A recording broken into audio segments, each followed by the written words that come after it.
Assalamualaikum warahmatullahi wabarakatuh. Alhamdulillahilladzi bi ni'matihi tatimmu shalihat. Asyhadu an la ilaha illallah wahdahu la syarika lahu wa asyhadu anna Muhammadan abduhu wa rasuluhu ba'du. Alhamdulillah, seperti biasa di awal-awal saya agak ngomel sedikit, agak cerewet sedikit. Silakan maju. Agak maju, silakan diisi yang di depan.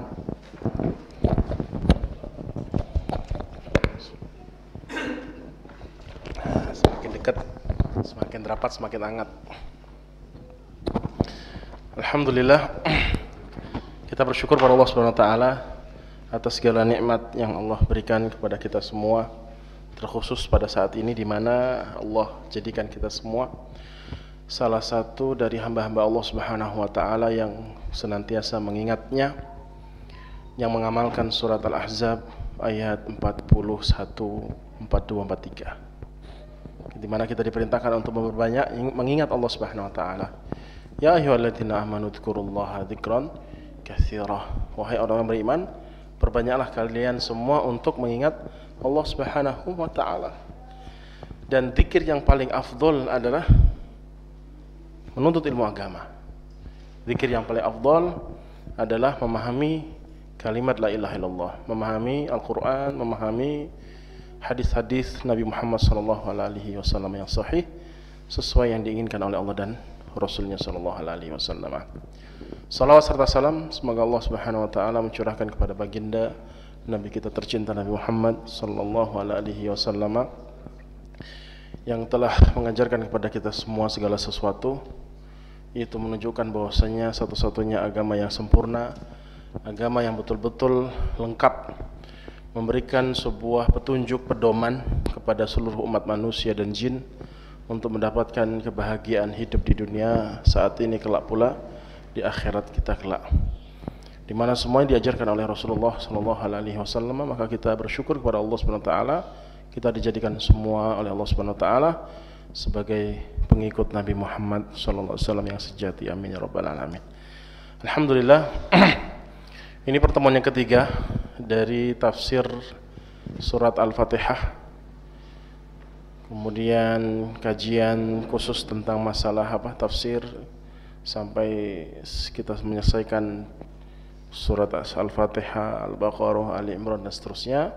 Semoga Allah Subhanahu wa taala berikan kemudahan bagi kita semua untuk mempelajari dan menghayati, mentadabburi semua ayat-ayat Allah Subhanahu wa taala yang begitu banyaknya faedah yang bisa kita ambil sebagai pedoman kita menjalani kehidupan di muka bumi ini dan mendapatkan manfaat setelah kematian kita kelak. Amin ya rabbal alamin. Alhamdulillah. Gimana? Sehat semua Bapak-bapak sekalian? Alhamdulillah. Alhamdulillah, Allah Subhanahu wa taala memberikan kesehatan kepada kita semua sehingga kita bisa berkumpul kembali di masjid yang insyaallah taala penuh dengan keberkahan ini. Allah turunkan semua para malaikat tanpa terkecuali, sebagaimana Nabi SAW mengatakan dalam riwayat Imam Ahmad, Ibnu Hibban, Ibnu Majah dari sahabat Sofwan bin Asal. Rasulullah SAW mengatakan, "Ma min kharijin yakhruju min baitihi fi talabil ilmi illa haffathumul malaikatu." Tidaklah seorang yang keluar dari rumahnya, baru keluar dia dari rumahnya, melangkahkan kakinya, membuka pintu dan menutup pintu, meninggalkan rumahnya dalam rangka menuntut ilmu agama, dalam rangka menuju ke tempat yang insyaallah diberkahi oleh Allah Subhanahu wa taala di Masjid Babu Salam ini, kecuali malaikat telah meletakkan sayap-sayap mereka di sisi-sisi para penuntut ilmu agama yang sedang menuju ke majelis ilmu, yang sedang menuju ke masjid. Ini yang bilang bukan saya, ya. Ini yang bilang bukan saya. Yang bilang Nabi kita tercinta sallallahu alaihi wasallam. Siapa yang enggak percaya dengan Nabi sallallahu alaihi wasallam? Angkat tangan. Nabi sallallahu alaihi wasallam manusia yang paling jujur. Bahkan musuh-musuhnya pada saat itu Abu Jahal, sebenarnya Abu Jahal sepakat Nabi Muhammad SAW itu jujur, tapi karena hawa nafsu, karena taklid dengan fanatik dengan nenek moyang, ajaran nenek moyang, akhirnya Nabi dikata-katain pembohong. Padahal dia dalam hatinya meyakini Nabi Muhammad itu jujur. Jadi bahkan musuh-musuh Islam meyakini Nabi Muhammad adalah manusia yang terjujur, paling jujur. Beliau diberi gelar Shadiqul Masduq, orang yang terjujur, orang yang paling jujur. Itu banyak, yang paling jujur lagi beliau. Nah itu. Sehingga apa yang beliau sampaikan ini nggak boleh kita ragukan. Jadi ketika seorang itu keluar dari rumahnya, belum sampai baru di jalan, baru di luar rumah, baru keluar dari rumahnya, jalan kaki, naik kendaraan, melangkahkan kakinya, malaikat langsung meletakkan sayap-sayap mereka. Ridwan bima yasna', meridhoi dengan apa yang mereka lakukan. Ridho, malaikat itu ridho kepada mereka yang keluar dari rumah dalam rangka untuk mencari ilmu agama. Ingat, hadis ini khusus kepada orang-orang yang penuntut ilmu saja. Yang keluar, mohon maaf, mungkin keluar untuk cari dunia, cari nafkah, walaupun itu juga kategori ibadah, mohon maaf, bisa jadi tidak dibentangkan sayap malaikat kepada mereka. Khusus bagi mereka para penuntut ilmu agama saja. Di dalam surat Ar-Ra'du ayat 11, ya, di dalam surat Ar-Ra'du ayat 11, di situ tegas Allah Subhanahu wa taala menyatakan lahu mu'aqibatum min baini yadayhi wa min khalfihi yahfazunahu min amrillah. Allah Subhanahu wa taala itu memiliki para malaikat. Mu'aqibat artinya malaikat penjaga. Malaikat penjaga, para maqibat. Surat Ar-Ra'd ayat 11. Ini yang bilang bukan saya ya, Allah Subhanahu wa taala. Silakan dicek surat Al-Baqarah, surat Ar-Ra'd ayat 11. Allah Subhanahu wa taala memiliki malaikat-malaikat penjaga. Kata Al-Imam Ibnu Katsir rahimahullah taala menukilkan riwayat dari Nabi Muhammad SAW, jumlah malaikat yang Allah utus untuk mengiringi, menjaga, melindungi, mengawasi, mengayomi, apalagi itulah pokoknya 4 siang 4 malam, jadi total 8 sehari semalamnya. Pergantiannya itu antara maghrib dan subuh. Jadi sholat subuh mereka gantian. Sholat subuh yang jaga malam satu orang 4 siang 4 malam malaikat, masing-masing 8 berarti malaikat yang ada di sisi kita. Kata Imam Ibnu Katsir 4 Nabi bilang 4 siang 4 malam. Pergantiannya ketika sholat subuh. Ketika kita selesai sholat subuh, malaikat penjaga malam itu pergi naik ke langit melaporkan amalan soleh yang kita telah lakukan. Datang lagi 4 malaikat yang baru untuk mengawasi, mencatat, mengikuti keseharian kita sampai maghrib, baru diganti lagi, seperti itu seterusnya. Yahfadhu min amrillah, yahfadhunahu min amrillah, yang dimana Allah Subhanahu wa taala katakan lahu mu'aqibatu min baini aydihim wa min khalfihim, menjaga di depan di belakang, menjaga manusia ini atas perintah dari Allah Subhanahu wa taala. Kalau Allah Subhanahu wa taala perintahkan malaikat untuk mencelakakan orang ini, ya celaka dia. Kalau Allah Subhanahu wa taala perintahkan malaikat ini untuk menjaga hamba ini, Allah jaga. Mungkin kita hampir tabrakan, hampir celakaan, hampir jatuh, hampir mati dan seterusnya. Ketahuilah itu campur tangan Allah Subhanahu wa taala dengan malaikat-malaikatnya. Nah, ayat ini umum kepada siapapun. Umum kepada semua manusia, non muslim ataupun muslim, semuanya. Ya, untuk melaporkan catatan-catatan amalan yang dia lakukan. Bukannya Allah nggak sanggup. Jangan dikira Allah nggak sanggup terus butuh malaikat untuk mencatatin satu-satu. Bukan. Allah sanggup. Nah, itu kehendak Allah, terserah Allah. Nah, Allah sendiri yang nyatet atau melalui malaikatnya, itu terserah Allah. Yang pada intinya malaikat nggak bisa ngapa-ngapain, dan yang menciptakan malaikat Allah. Sama aja jadinya endingnya. Kecuali kalau malaikat yang menciptakan selain Allah, ya berarti Allah membutuhkan selain Allah Subhanahu wa taala. Padahal malaikat itu jelas-jelas Allah yang menciptakan. Jadi jangan dikira bahwasanya Allah nggak mampu. Ya, karena Allah menciptakan malaikat, sama saja jadinya. Semua malaikat Allah yang menciptakan. Nah, ayat ini kan umum. Nah, khusus kepada para penuntut ilmu agama, ya, lebih dari 8 berarti. Lebih dari 8. Mulai dari dia keluar dari rumahnya, Masya Allah, Allah sudah melepas atau Allah perintahkan kepada para malaikat untuk meletakkan sayap-sayap para malaikat. Sampai dia di majelis ilmu, dalam riwayat lain Nabi SAW mengatakan, hatta tad'u ajnihataha wa hatta yablughu ila sama'id dunya. Kemudian ketika dia di majelis ilmu, para malaikat meletakkan sayap-sayap mereka antara satu dengan yang lainnya, saling tumpang tindih, bukan satu kelompok saja.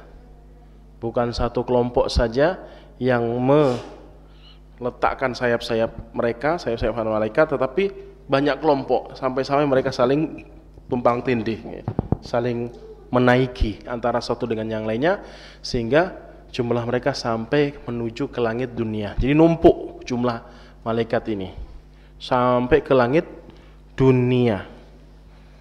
Jumlahnya sampai ke langit dunia. Berarti semua para malaikat. Karena langit pertama sampai ke arsy Allah semuanya malaikat.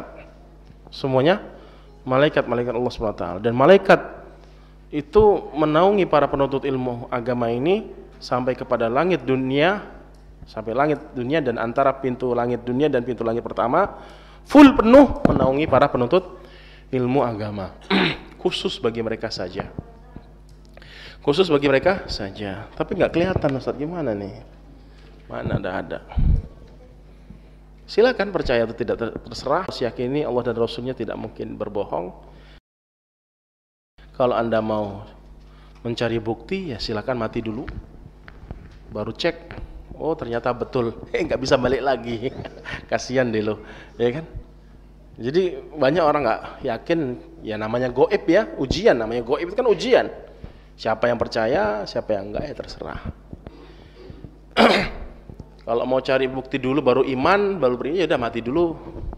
Matilah dulu. Ada nggak malaikat munkar nakir? No, ada. Balikin, ya udah baca, udah mati. Kasihan kan akhirnya. Ya sudah.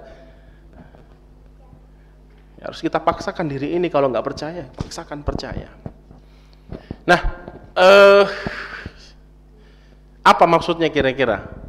Naungan sayap-sayap malaikat kepada para penuntut ilmu itu maksudnya apa? Ayo. Tujuannya apa sih? Ataukah sekedar membentangkan sayap-sayap mereka saja kemudian selesai gitu doang? Apa maksudnya?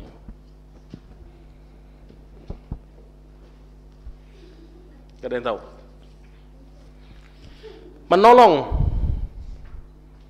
menjaga. Oh iya, seluruh malaikat memang tujuannya menjaga. Yahfadunahu min amrillah. Surat Ar-Ra'd ayat 11 tadi. Tapi khusus malaikat ini tujuannya Allah utus kepada para penuntut ilmu agama, tujuannya adalah apa? Kemuliaan. Ya gimana lah kira-kira Anda keluar dari rumah, bukan sayap lah ya, ini antar kita aja, antar manusia aja, dibentangkan permadani karpet merah, langsung dibentangkan sampai ke masjid. Silakan Pak, monggo dijaga. Ya selayaknya raja dan tuan putri ketika keluar dari rumahnya dibentangkan permadani merah, menunjukkan kemuliaan kan ya. Jadi Allah Subhanahu wa taala memuliakan para penuntut ilmu agama melalui apa? Para malaikatnya, makhluk yang paling dekat dengan Allah Subhanahu wa taala. Allah perintahkan mereka, Allah wajibkan mereka untuk memuliakan mereka ini, para penuntut ilmu agama dari kalangan manusia dan jin. Ini kemuliaan. Jelas kemuliaan. Kalau 4 siang 4 malam malaikat menjaga setiap manusia itu tidak mesti kemuliaan. Iya kan? Nggak mesti kemuliaan. Ada yang Allah adab langsung melalui para malaikat. Iya kan? Tergantung apa kata Allah dari 4 malaikat siang dan malam itu. Tapi malaikat yang khusus Allah turunkan dari langit untuk membentangkan sayap-sayap mereka kepada para penuntut ilmu agama, itu maksudnya kemuliaan. Makanya Rasulullah SAW katakan tadi, ridwan bima yasna, ridho, betul-betul cinta. Ada dua riwayat, ada kalimat ridho, maksudnya ridho itu maksudnya betul-betul mereka, para malaikat ini setuju, loyal istilahnya, betul-betul sangat-sangat cinta dengan para penuntut ilmu yang dimana mereka sedang mengkaji agama Allah Subhanahu Wa Taala. Dalam riwayat lain ada kalimat mahabbah, betul-betul cinta. Kalimatnya cinta, maksudnya kalimat cinta dan kalimat ridho itu dikumpulkan. Ketika dikumpulkan, karena dua riwayat ini sama saja maknanya, maksudnya sama saja maksud dari redaksi tentang kemuliaan para penuntut ilmu agama, adalah itu menunjukkan bahwa kesempurnaan dari nikmat yang Allah berikan kepada para penuntut ilmu agama saja, tidak kepada selain mereka, dan itu ada pada kita, Masya Allah, dan itu pada kita saat ini. Kita sadari atau tidaknya, itulah kemuliaan yang Allah akan berikan. Kecuali ketika kita tidak meyakininya, ketika kita tidak memperdulikannya, tidak bersemangat untuk meraih itu, ya sudah, Allah tidak berikan karena kita tidak percaya, karena kita tidak peduli, tidak berharap penuh terhadap tawaran-tawaran kemuliaan yang Allah berikan kepada para penuntut ilmu agama. Ini penyemangat di awal kajian kita agar semakin bersemangat, seterusnya dan seterusnya, sampai Allah Subhanahu Wa Taala mengutus kepada kita masing-masing malaikat mautnya, sehingga kita betul-betul merasakan kebahagiaan hidup kita kelak pada hari kiamat kita kelak, terus ketika kita meninggalkan dunia ini.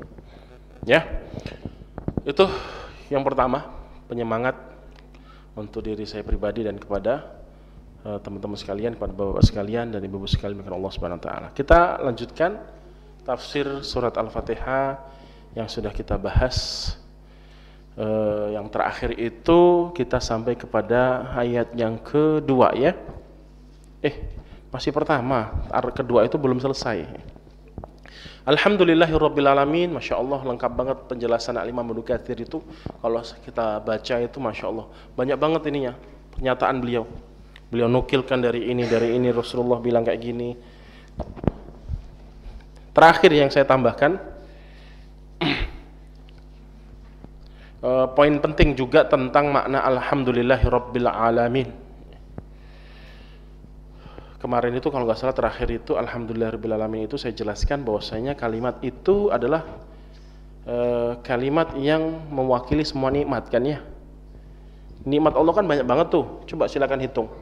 Yang terlihat sekarang banyak, dari ujung rambut sampai ujung kaki, banyaknya luar biasa. Di luarnya banyak, di dalam badan kita juga banyak. Gak mungkin bisa kita hitung. Banyak atau tidak sih? Walaupun dompetnya kosong, jebol, apakah kita gak mendapatkan nikmat sama sekali? Banyak.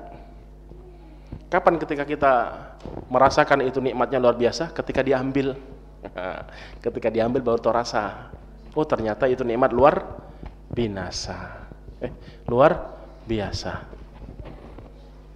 Sekarang mungkin nggak kerasa mata itu nikmat. Ya kita ngelihat ini, ngelihat itu. Wah, ya. Tapi ketika buta atau sakit mata atau kelilipan, nah, aduh, Masya Allah, saya mau deh bayar 1 juta ya, untuk biar mata saya sehat. Mau nggak? Misalkan buta nih, sakit apa gitu nggak tahu apalah. Kemudian kita nggak bisa ngelihat, 30% misalkan pandangan kita. Mau bayar 10 juta untuk biar pandangan kita full 100%? Mau nggak? Mau enggak? Mau tidak kita keluarkan duit 10 juta untuk agar mata kita sehat? Mau. Mahal atau tidak? Berarti kayo gitu ini. Baru sadar ya, kita nih kayo. Betul enggak? Kayo nian kita ini. Kayo raya kita nih. Tapi sama Baisan enggak makan juga. Maksudnya jangan dilihat nikmat itu cuma duit enggak. Itulah yang Allah katakan, manusia ini memang suka mengkufuri nikmat ya. Dia hanya melihat nikmat itu di sini saja, bagian ini saja, ternyata dia lupa dengan kenikmatan yang lain. Udah, itu bahasan yang lain. Intinya kalimat alhamdulillah itu Cukup dengan mengucapkan alhamdulillah saja itu sudah mewakili pujian, rasa syukur ya. Kemarin kan sudah kita katakan kalimat alhamdulillah itu lebih tinggi maknanya dari kalimat syukur, terima kasih, lebih tinggi. Cukup mewakili semua nikmat yang gak terhitung tadi. Wajibnya itu harusnya apa? Kita ini harusnya wajibnya mensyukuri setiap nikmat. Ya Allah, terima kasih ya Allah Engkau telah memberikan kesehatan telinga. Ya Allah, terima kasih ya Allah Engkau telah berikan kenikmatan mata. Ya Allah, terima kasih Engkau telah memberikan kenikmatan rambutku ini bagus. Ya Allah, terima kasih ya Allah Engkau telah memberikan nikmat kepadaku otak yang cerdas, yang sehat. Ya Allah, terima kasih ya Allah Engkau telah berikan kening yang bagus. Ya Allah, terima kasih ya Allah. Itu baru kepala sudah berapa jam untuk nyebutin satu-satu coba. Ya Allah, ada syaraf apa hal di sini, kata dokter kan macam-macam kan. Kalau nggak ada syaraf itu nanti ini seterusnya. Habis waktu kita cuma untuk nyebutin satu-satu nikmat yang harus kita syukuri satu-satu. Wallahi nggak mungkin kita mensyukuri seluruh nikmat yang nggak kehitung tadi. Habis waktu kita untuk itu. Ternyata cukup dengan mengucapkan kalimat alhamdulillah. Bahkan musibah yang menimpa kita tetap harus mengucapkan apa? Alhamdulillah ala kulli hal. Itu nikmat juga. Tapi nanti tunggu. Mungkin kita masih belum lihat kalau itu nikmat. Mungkin musibah itu beban berat ya, nggak enak, pahit. Ya sekarang. Tapi tunggu aja berapa detik lagi atau berapa jam lagi, berapa hari lagi. Ternyata Masya Allah. Misal ya, kita naik motor atau naik bis aja sudah, naik bis kehabisan tiket, contoh nih ya, kehabisan tiket kan musibah itu ya, kita mau berangkat lah itu ya, ini contoh ya, contoh kecil ya, banyak banget contoh yang lainnya. Mau beli tiket untuk naik bis kehabisan, udah penuh, ya sudah kalau gitu naik apa terus ya? Ya sudah, mau tidak mau dia naik angkot, mungkin naik ojek misalkan, ya. Mungkin mahal, lebih mahal kan ya? Mungkin lebih lama, mungkin nggak sesantai ketika di bis, gitu kan ya? Musibah itu bagi kita. Waduh, telat, jadi tiketnya kehabisan, mana terus? Bahkan malah nanti 2 kali perjalanan. Kalau naik bis 1 jam, misalkan 5 jam nih, naik motor sudah mahal, mungkin 10 jam. Musibah kan itu ya? Masih kecil aslinya. Ya sudah, kita naik angkot misalkan, ya, mungkin lebih lambat, lebih mahal, lebih lama perjalanannya. Qadarullah bis yang kehabisan tadi ketabrakan masuk jurang, mati semua. Coba. Itu kan bis, dapat berita langsung masuk kan, tadi dikabarkan bosnya bis nomor ini, jurusan ini, platnya ini misalkan ya. Oh itu kan tadi yang saya mau naikin, habis. Ternyata masuk jurang, kebakar, mati semua, ludes. Halo, gimana? Nikmat atau enggak musibah tadi tuh? Musibah nggak dapet tiket, habis tiketnya. Masya Allah. Jadi jangan buru-buru menilai sesuatu itu, apa yang kita lihat langsung kita nilai. Husnudzon itu penting. Husnudzon itu penting. Jadi bahkan musibah itu nikmat yang harus kita syukuri. Jadi harus cerdas ketika kita melihat semua keadaan yang kita hadapi dan kita rasakan. Jadi semua nikmat yang begitu banyaknya tadi diwakili dengan ucapan alhamdulillah ya rabbil alamin. Dan itu kita ucapkan minimal setidak-tidaknya, standarnya lah, yang ngelakuin 5 kali sholat saja misalkan, gak usah sunnahnya 17 kali. Belum sunnahnya sudah berapa kali itu, minimal 17 kali sudah kita ucapkan setiap sholat, alhamdulillah ya rabbil alamin, dan seterusnya. Terakhir, faedah dari alhamdulillah ini disebutkan oleh Imam Ibnu Katsir rahimahullah ta'ala. Faedah maksud dari kalimat alhamdulillah rabbil alamin, segala puji hanya milik Allah Subhanahu wa taala, Tuhan semesta alam. Faedah terakhir ya adalah dengan mengucapkan hanya kalimat alhamdulillah saja, itu sudah mewakili untuk memuji Allah Subhanahu wa taala dengan seluruh nama-nama Allah Subhanahu wa taala yang begitu banyaknya yang harus kita sebut seharusnya. Ya Allah, terima kasih ya Allah, Ar-Rahman, Ar-Rahim, Al-Aziz, Al-Ghafur, At-Tawwab, Al-Hakim, Al-Ghaffar, dan seterusnya. Harus kita sebut semua. Jadi kata beliau, kalimat alhamdulillah ini mewakili. Cukup dengan mengucapkan alhamdulillah ini, itu seakan-akan kita telah memuji Allah Subhanahu wa taala dengan nama-nama yang begitu banyaknya, dengan sifat-sifat Allah Subhanahu wa taala yang maha agung. Sifat yang mana sih? Semua sifat, kata beliau, sifat Allah itu ada dua, al-lazimah dan al-muta'addiyah, kata Imam Ibnu Katsir. Sifat Allah Subhanahu wa taala ya juga termasuk dari nama. Ketika dikatakan sifat pasti nama Allah. Ketika dikatakan nama Allah belum tentu sifat. Ya, sifat Allah Subhanahu wa taala itu, begitupun juga nama-nama Allah Subhanahu wa taala itu dibagi menjadi dua, kata para ulama. Imam Ibnu Katsir sini mengatakan sifat lazimah dan sifat muta'addiyah. Sifat lazimah dan muta'addiyah. Sifat lazimah dan sifat muta'addiyah. Dan harus kita ketahui maksudnya apa ini. Sifat atau nama-nama Allah Subhanahu wa taala yang maha agung, yang pertama disebut dengan lazimah. Apa yang disebut dengan lazimah? Yaitu sifat Allah atau nama Allah Subhanahu wa taala yang tidak membutuhkan objek. Saya lupa intransitif atau intransitif dan satu lagi Pak? Intransitif dan, tahu nggak itu? Istilah intransitif dan apa gitu loh. Pokoknya kata kerja atau sifat yang tidak membutuhkan objek, lawannya yang membutuhkan objek. Itu istilah bahasa Indonesia, saya lupa intransitif apa. Jadi lazimah itu adalah sifat-sifat Allah Subhanahu wa taala dan nama-nama Allah Subhanahu wa taala yang tidak membutuhkan objek kepada makhluknya. Tidak membutuhkan objek kepada makhluknya. Contohnya apa? Yaitu Al-Hayyu, yang maha hidup. Al-Hayyu, yang maha hidup. Dari kalimat atau sifat nama Allah Subhanahu wa taala Al-Hayyu, Al-Hayyu tahu ya? Al-Hayyu sering kita bacakan. Al-Hayyul Qayyum, yang maha hidup.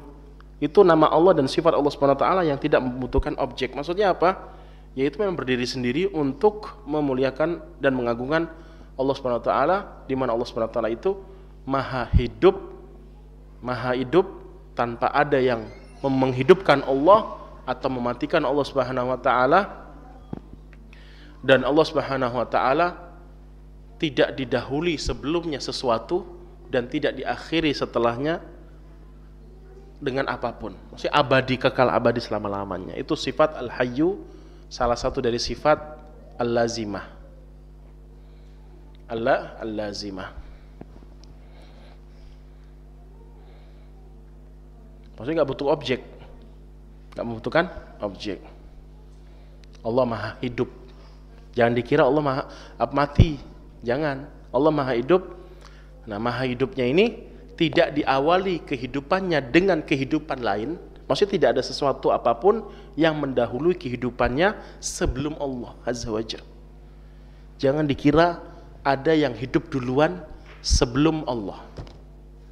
Kalau kita mengira ada zat yang ada hidup sebelum hidupnya Allah, berarti Allah SWT punya Bapa. Itulah Trinitas. Walam yakullahu lam yalid walam yulad. Allah tidak melahirkan, maksudnya tidak punya anak, walam yulad, dan tidak dilahirkan. Allah enggak punya bapak. Jangan dikira itu Allah SWT seperti makhluk. Ini disebut sifat lazimah. Sifat muta'addiyah banyak. Itu sifat atau nama-nama Allah SWT yang dimana membutuhkan objek. Ar-Rahim yang maha pengasih, yang maha penyayang. Berarti apa? Sifat Allah ini akan Allah berikan kepada objek dari sifat Allah tadi, yaitu makhluknya yang Allah sayang. Ya, membutuhkan objek kan sifat ini. Apalagi Ar-Razzaq yang maha pemberi rezeki. Berarti yang maha pemberi rezeki ini akan memberikan kepada objek. Objeknya siapa? Makhluk. Allah berikan ini, berikan itu, berikan ini, rezekikan itu. Al-Ghafur yang maha pengampun. Nama dan sifat yang maha pengampun ini butuh objek. Siapa yang perlu diampuni? Nah. Jadi sifat Allah itu hanya dua, dibagi menjadi dua kelompok, al-lazimah dan al-muta'addiyah. Pembagian ini disimpulkan oleh para ulama. Salah satunya Imam Ibnu Katsir, yang dimana ketika dikumpulkan dari nama-nama dan sifat-sifat Allah Subhanahu wa taala, maka di sana ditemukan dua kelompok yang berbeda, yaitu diistilahkan dengan lazimah dan muta'addiyah. Seperti kata kerja kita juga, kata kerja dalam keseharian manusia, ada kata kerja yang membutuhkan objek, ada kata kerja yang tidak membutuhkan objek. Contohnya apa yang kata kerja yang tidak membutuhkan objek? Tidur. Tidur membutuhkan kata kerja enggak? Saya tidur. Ya tidur. Enggak membutuhkan objek. Yang membutuhkan objek apa? Makan. Apa yang dimakan? Makanan. Minum. Yang membutuhkan objek apa? Minuman. Seperti itulah kira-kira. Nah, seharusnya kita itu memuja dan memuji Allah Subhanahu wa taala dengan seluruh nama-nama Allah Subhanahu wa taala dan sifat-sifatnya. Itu wajibnya kita itu memuja dan memuji Allah Subhanahu wa taala dengan semua nama-nama dan sifat-sifat Allah Subhanahu wa taala. Nama-nama Allah Subhanahu wa taala sebagaimana disebutkan oleh Rasulullah SAW dari Imam Muslim, inna lillahi mi'ata asma'in. Allah Subhanahu wa taala itu punya 99 illa wahidah. Punya 99 isman. Punya 99 isman, nama.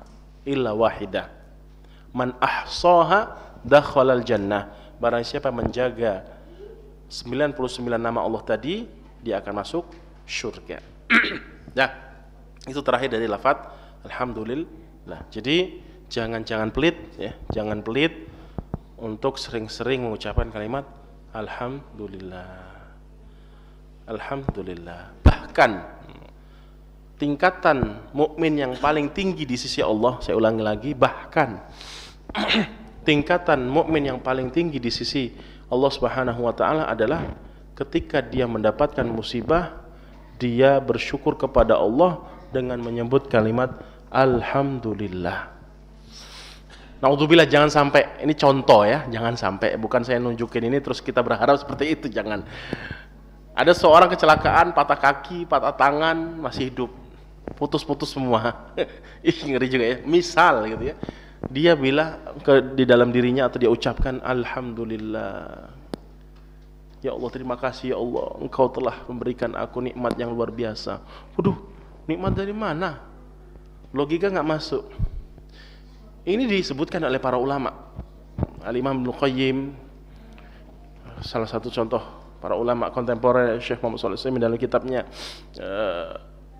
Aqidah Thahawiyah Wasithiyah, Syarah Aqidah Wasithiyah, di situ disebutkan oleh beliau, tingkatan mukmin yang tertinggi adalah ketika mendapatkan musibah dia bersyukur, menyebut pujian kepada Allah Subhanahu wa taala. Kenapa kok bisa seperti itu? Dia tahu ini yang terbaik. Kenapa kok dia bisa bersyukur ketika mendapatkan musibah, terima kasih ketika Allah turunkan musibah? Kata beliau, ada banyak alasan. Salah satunya saja sudah nggak saya sampaikan semuanya. Salah satunya adalah dia tahu dia punya banyak dosa, dan konsekuensi dosa itu diadab di akhirat, di neraka jahanam, dan panas neraka jahanam itu 70 kali panasnya yang paling panas di muka bumi ini. Kemudian dia mendapatkan musibah, itu maksudnya adab di akhirat disegerakan di dunia. Kira-kira adab dunia lebih ringan atau lebih berat daripada adab akhirat, neraka? Jauh ya, lebih ringan. 70 loh. Apa coba yang paling panas? Kali 70, itulah neraka. Air panas saja baru berapa menit kita, atau berapa detik aja kita panasin, kita siram ke badan, nangis-nangis, melepuh kan ya. Neraka jahanam itu dalam surat Al-Lumazah, neraka jahanam itu dalam surat Al-Lumazah, wailul likulli humazatil lumazah alladzi jama'a malahu wa adad. Di situ kan ada kalimat wa ma adraka mal hutama kalla la yumbadanna fil hutama. Nah, hutama itu kata Imam Ibnu Katsir, beliau nukilkan dari para sahabat, ada hadis Nabi sallallahu alaihi wasallam, neraka hutama itu warnanya bukan merah, bukan kuning, hitam. Bukan merah, bukan kuning, apalagi biru, hijau, api itu ya, hitam warnanya. Kenapa? Totalnya neraka hutama itu dipanaskan oleh Allah Subhanahu wa taala selama 200 tahun. Itu Rasulullah SAW sendiri yang menyatakannya. 200 tahun. Jadi apalah gitu ya, dibakar, tunggu sampai 200 tahun, panasnya seperti itu. Neraka jahanam. Di dalam surat Al-Mu'minun ayat 104, ketika Allah Subhanahu wa taala katakan, Al-Mu'minun 104,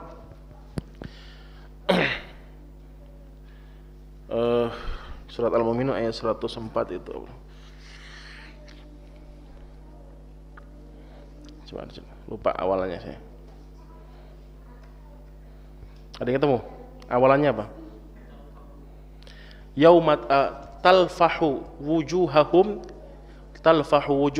naru wa hum fiha kalihun. Talfahu wujuhahumun nar.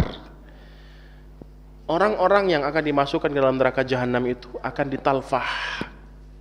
Talfah itu adalah, kalau kita terjemahkan ke bahasa kita, itu menyambar-nyambar, berkobar, api yang menyambar dan berkobar. Al-Mu'min 104. Betul 104 kan? Talfahu wujuhahumun naru wa hum fiha kalihun. Muka-muka mereka akan ditalfah, akan disambar oleh neraka jahanam. Wa hum fiha kalihun. Pada saat itu muka-muka mereka akan suram, akan ketakutan dan penuh dengan rasa kekhawatiran, ketakutan. Nah, Al-Imam Ibnu Katsir, lagi-lagi saya nukil Al-Imam Ibnu Katsir karena beliau ini kalau mentafsirkan ayat kebanyakannya mendatangkan hadis Nabi SAW dan pernyataan para sahabat. Rasulullah SAW menyatakan, ketika beliau menafsirkan ayat itu, seorang akan dimasukkan ke dalam neraka jahanam, akan dilemparkan dan dijebloskan dalam neraka jahanam. Dia belum masuk, ingat, dia belum masuk, masih taruhlah di bibir pintu neraka jahanam. Karena neraka ini Allah sifati dengan talfah, maka orang ini belum masuk, sudah dikejar duluan oleh kobaran api ini.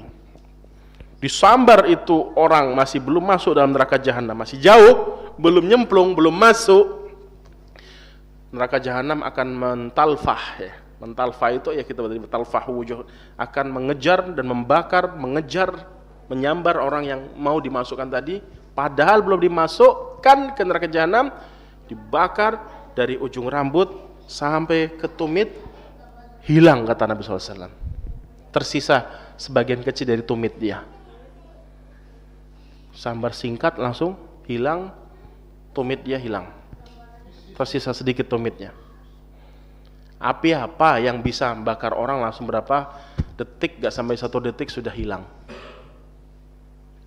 Bukan hilang selesai gitu, enak mati hilang gitu, enggak. Muncul lagi, upgrade lagi, diperbaharui. Kalau main game itu kan ya, muncul lagi. Bakar lagi, muncul lagi, bakar lagi, muncul lagi. Itu belum dimasukkan, apalagi dimasukkan. Ya, diganti terus dengan kulit yang baru. Liyadzuqul adzab, tujuannya agar mereka merasakan adab Allah Subhanahu wa taala. Nah, ini ya. Sudah sampai di situ surat Al-Fatihah ayat pertamanya, alhamdulillahirabbil alamin. Sekarang kita berpindah kepada Ar-Rahman Ar-Rahim. Ar-Rahmanir Rahim. Sebenarnya sudah disebut oleh Allah Subhanahu wa taala dalam ayat yang pertama ya, kalau kita memasukkan ayat pertama itu surah bismillahnya ya. Tapi tidak kita jelaskan pada saat itu. Kita langsung jelaskan di ayat yang ketiga ini. Ar-Rahmanir Rahim. Apa artinya Ar-Rahmanir Rahim? Yang Maha Pengasih lagi Maha Penyayang, yang Maha Pemurah lagi Maha Penyayang. Ar-Rahman, Ar-Rahim sebenarnya maknanya sama saja. Sama saja sebenarnya, itu dari suku kata yang sama. Ar-Rahman, Ar-Rahim. Maknanya itu apa? Sama, pada umumnya sama. Secara global sama artinya. Tetapi ada kaidah. Idza ijtama'a iftaraqa wa idza iftaraqa ijtama'a. Ketika dua sinonim dikumpulkan dalam satu redaksi, maka maknanya khusus. Dua suku kata sinonim ketika dikumpulkan dalam satu redaksi, maka maknanya khusus. Ketika kalimatnya sinonim tadi dipisah di masing-masing dua redaksi misalkan, maka maknanya sama. Jadi Ar-Rahmanir Rahim ini berkumpul dalam satu teks redaksi ayat, kan? Ya kan? Maka Allah menginginkan perbedaan walaupun sama. Berarti Allah menginginkan kekhususan dari Ar-Rahman dan menginginkan kekhususan dari Ar-Rahim. Saya ulang lagi. Ar-Rahman Ar-Rahim itu sebenarnya sama saja artinya. Tetapi para ulama membuat sebuah kesimpulan kaidah, idza ijtama'a iftaraqa wa idza iftaraqa ijtama'a. Ketika dua sinonim tadi berkumpul dalam satu redaksi ayat hadis, maka maknanya berpisah. Maksudnya maknanya khusus. Ketika dua suku kata sinonim tadi itu berpisah, disebut dalam masing-masing redaksi, maka maknanya sama, saling berkaitan. Paham? Saya kasih tahu ini biar kita tahu. Saya senang kalau kayak gini. Saya juga ngajar tafsir. Saya kasih tahu dari segi bahasa, susunan kata. Belum saya jelasin apanya, makna per kalimatnya, makna dalamnya, tafsirannya para ulama, tafsirannya Rasulullah SAW, para sahabat. Belum saya jelaskan itu. Saya ingin menjelaskan dulu susunannya. Ini kan pasti nggak mungkin sembarangan. Beda kalau kita mungkin banyak revisi kalau buat skripsi nanti ya kan ya. Ini direvisi terus, itu kurang kalimatnya, tambahin, salah, pindahin ke situ. Itu kalau kita, kadang-kadang kita kurang fokus untuk menyusun kata itu secantik mungkin, sebagus mungkin. Dan Al-Quran dan hadis Nabi SAW yang sahih nggak mungkin sembarangan meletakkan setiap kata, betul atau tidak? Pasti dengan ilmu, ya kan? Pasti dengan ilmu susunannya itu. Ya inilah yang saya sampaikan. Jadi Ar-Rahman, Ar-Rahim sebenarnya sama maknanya, tetapi disebut dua suku kata sinonim ini dalam satu redaksi yang sama, tujuannya untuk memisahkan makna secara khusus, bukan makna secara global, secara umum. Tidak, Allah ingin mengkhususkan. Apa itu? Nah, kita beralih kepada penjelasan Al-Imam Ibnu Katsir baru sekarang. Ketika kita memahami teks, susunan ayat dan susunan hadis Nabi SAW begitu cantiknya, begitu bagusnya, setelah itu insya Allah kita akan menemukan ilmunya. Setelah itu pasti kita akan menemukan apa? Ilmunya. Kalau seorang hanya mengenal terjemahannya saja, tidak mengenal kaidah-kaidah dalam ilmu tafsir, maka dia hanya sekedar menerjemahkan kulitnya saja. Ar-Rahman itu adalah Allah Subhanahu wa taala Maha Pengasih lagi Maha Penyayang, Maha Pemurah lagi Maha Penyayang. Dah gitu aja, tutup saja Bapak-Ibu sekalian, kita tutup kajiannya sampai di Ar-Rahmanir Rahim saja, yang artinya adalah Allah itu Maha Pemurah lagi Maha Penyayang. Jadi kita dikasih sayang, Allah memberikan kasih sayang bagi kita semua, semuanya mendapatkan kasih sayang dari Allah Subhanahu wa taala. Jangan bersedih karena Allah Maha Penyayang saja. Assalamualaikum warahmatullahi wabarakatuh. Jadi gitu-gitu doang, jadi kulit-kulitnya aja. Padahal Islam ini sangat-sangat dalam pengetahuannya, faedahnya, hikmahnya, pelajarannya. Karena yang menciptakan, mengatur, membuat syariat ini bukan siapa-siapa. Bukan profesor yang paling pinter, bukan para mahasiswa yang paling pinter, bukan para doktor, para dosen, maha guru, guru-guru, ndak. Yang membuat syariat ini adalah yang menciptakan mereka semua. Coba. Yang menciptakan mereka semua. Sehingga wajar kita akan menemukan banyak keindahan bahasa ayat-ayat Al-Quran. Makanya Al-Quran itu syifa, ya, betul-betul pengobat. Jikalau seorang jauh dari Al-Quran, celakalah dia. Jikalau seorang jauh dari Al-Quran, celakalah dia. Celakalah dia. Surat Al-Furqan ayat 31 yang pernah saya sampaikan dulu. Ya. Kemudian Ar-Rahman itu maknanya umum. Ar-Rahim itu maknanya khusus. Ar-Rahman kasih sayang, kasih sayang Allah Subhanahu wa taala yang Allah berikan kepada seluruh makhluk tanpa terkecuali semuanya. Yang durhaka, yang enggak durhaka, yang bandel, yang nakal, senakal apapun dia, sejahat apapun dia, tetap dia kebagian Ar-Rahman. Tetap dia kebagian apa? Ar-Rahman yang Allah Subhanahu wa taala. Tidak seperti kita. Kita punya anak buah berapa orang gitu ya, misal. 3 misalkan. Yang 2 nurut, yang 1 bandel. Iya kan? Nakal, jahat. Ya kita tendang kan yang 1 ini ya. Apa ini kita pelihara? Yang kita pelihara yang 2 ini yang nurut-nurut. Betul tidak? Berarti kasih sayang kita terbatas kepada orang-orang yang hanya kita cintai, yang hanya kita lihat taat kepada kita. Yang enggak taat ngapain dipertahankan? Betul atau tidak? Betul atau tidak? Itulah rahmat kita yang terbatas. Allah Subhanahu wa taala tidak terbatas.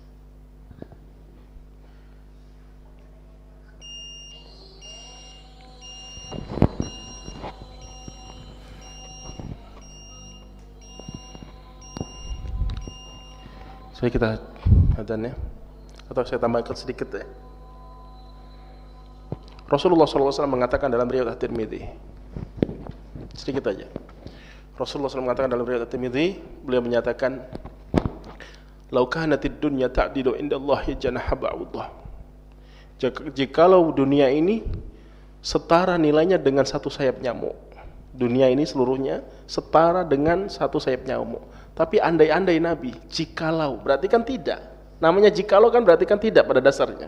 Jikalau nih dunia ini setara dengan nilainya 1 sayap nyamuk di sisi Allah Subhanahu wa taala. Masa kok kafirun syurbata min ma, enggak mungkin orang kafir bisa minum. Mereka yang mendurhakai Allah, yang mereka yang enggak salat, mereka yang betul-betul menjauhi agama Allah, tidak mengenal Allah, tetap Allah kasih mereka makanan, bukan hanya sekedar air 1 tetes minuman, semuanya Allah kasih kepada mereka. Pada mereka durhaka kepada Allah Subhanahu wa taala, lalu bagaimana mereka yang taat kepada Allah Subhanahu wa taala? Tapi Allah Subhanahu wa taala tidak jadikan dunia ini seperti 1 sayap nyamuk, berarti lebih mahal. Kalau seperti 1 sayap nyamuk dunia ini, pasti Allah nggak kasih kepada mereka apa? Karena mahal dunia ini. Nah, ternyata dunia ini di bawah levelnya daripada 1 sayap nyamuk.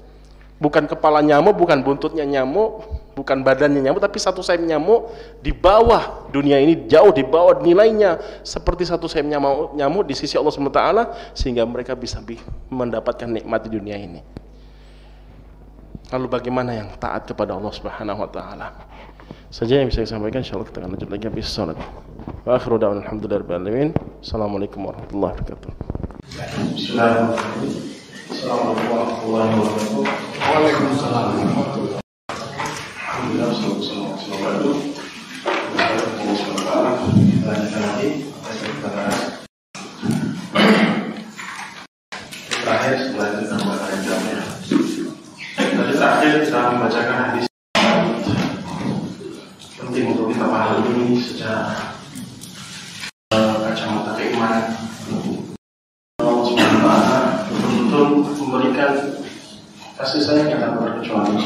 dipilih.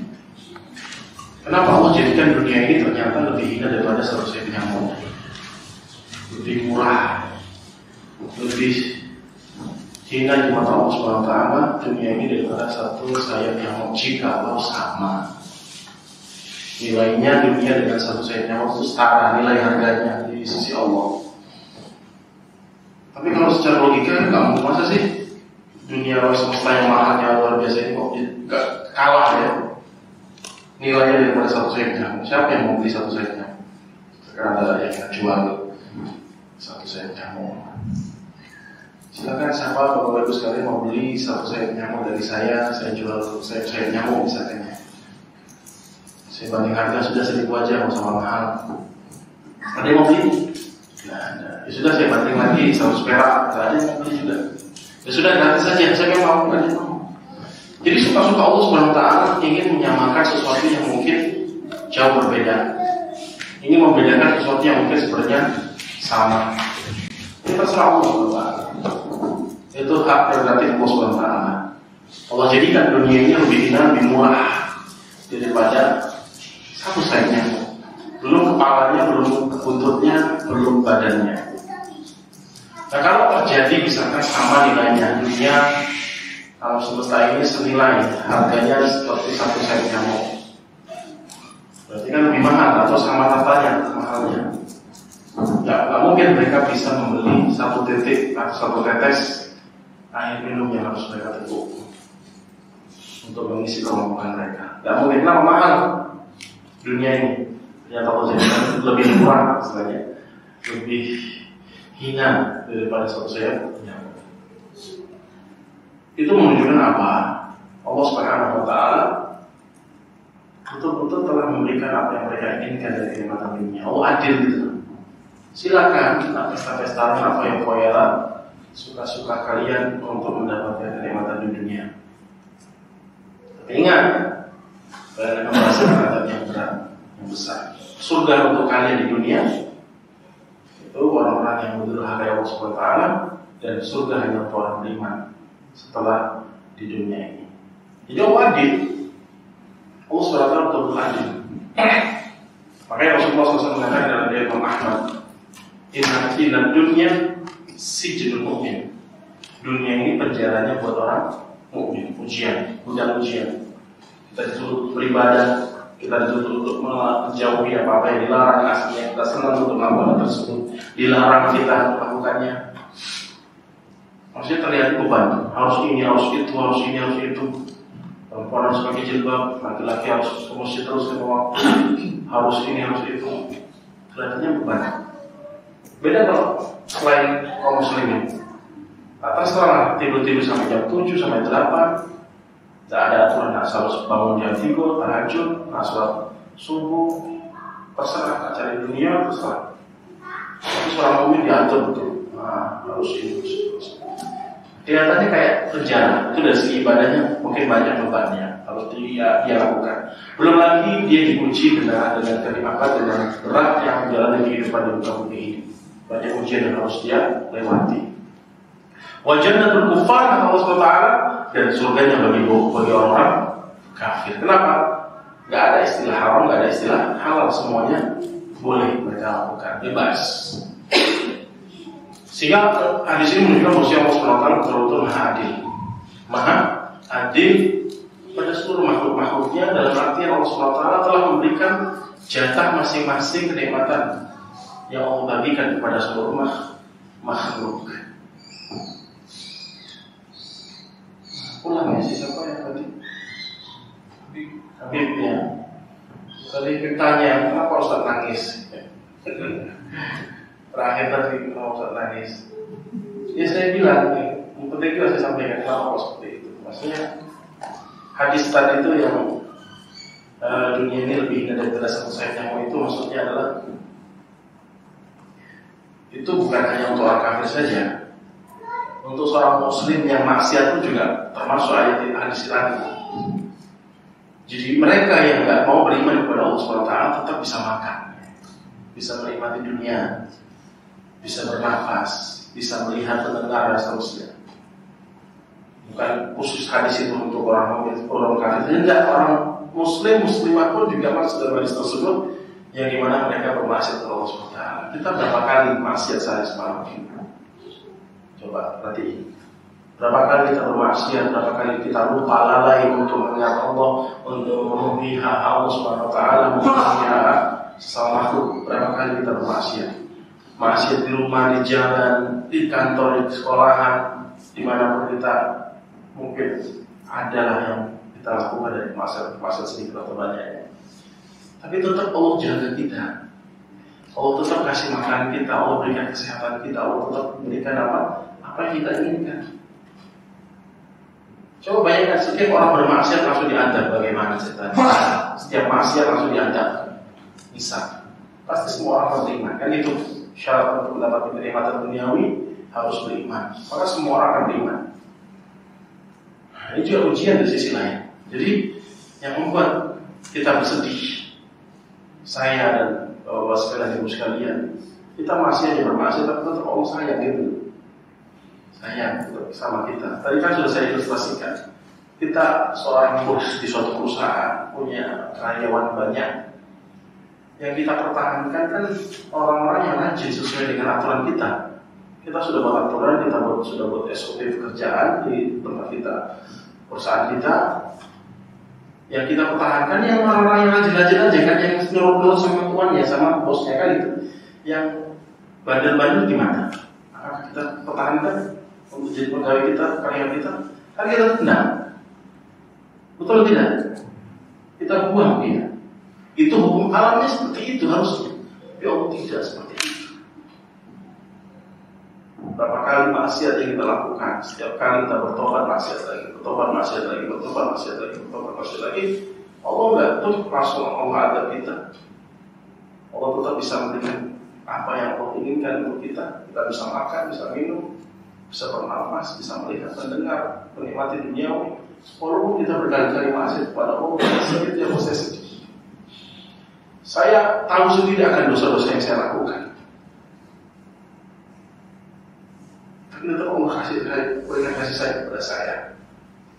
Kita tahu masing-masing dosa yang pernah kita lakukan kepada Allah, kepada sesama kita.